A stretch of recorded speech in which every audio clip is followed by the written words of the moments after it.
Di sini kita bakal podcast ngebahas tentang smart governance. Nah, di sini ada narasumber kita, ya termasuk saya sendiri juga sih, nanti kita sharing-sharing hal tentang isu yang terjadi di balai kita gitu. Nah, mungkin yang pertama dari siapa dulu? Boleh, perkenalkan aku Raden Skala Janganidia. Aku Romia Fira Angelina Marbun. Saya Panji Wisnu dan kita semua dari BPBPK Jawa Barat. Kan tadi udah tentang PKS ya. Berikutnya kalau di bidang air minum nih, khususnya wilayah 2 gimana nih Mbak Angel? Ya, kan kalau misalnya aku tuh ditempatin di Satker Wilayah 2 ya buat air minum. Nah kalau di Satker Wilayah 2 itu aku udah dilibatin di proyek Pamsimas. Nah selama aku dilibatin di proyek itu aku udah beberapa isu nih. Yang pertama buat dari segi perencanaan unit pengolahan itu masih manual perhitungannya. Yang kedua itu menurutku kompetensi staffnya itu masih harus dikembangkan lagi nih di bagian software teknis khususnya buat air minum.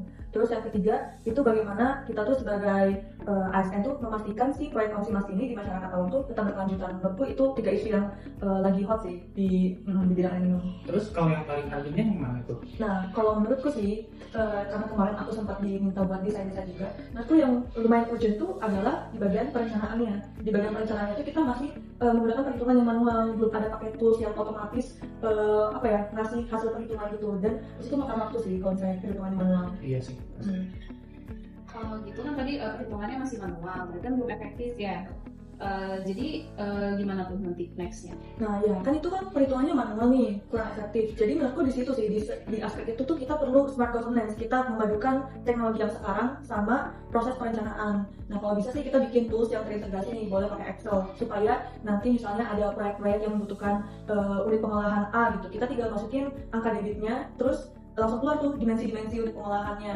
Nah jadi kalau misalnya next selanjutnya tuh ada proyek Pamsimas buat 10 desa atau 12 desa, kita nggak perlu ngitung manual satu-satu tuh buat per desanya, tapi kita tinggal masukin aja data yang dasar tapi langsung keluar hasilnya. Nah nanti kan kerjanya makin cepat kan kalau pakai itu. Iya sih, betul. Oke, jadi kita bisa lihat ya tadi dari tentang BMN, khusus sampai spam Pamsimas itu kita bisa nyimpulin kalau ASN itu dituntut untuk lebih cerdas dan juga adaptif. Karena itu kita harus menerapkan smart ASN. Nah dari diskusi kita bertiga tadi, aku juga bisa nyimpulin sih kalau misalnya dalam pekerjaan kita tuh kita masih nemuin pekerjaan kita masih dikerjakan manual, terus masih ada kompetensi yang terbatas gitu ya. Jadi makanya diperlukan transformasi digital nih buat kita ASN supaya nanti pekerjaan kita tuh lebih transparan, lebih akurat dan juga bisa lebih baik sih daripada sebelumnya. Iya betul.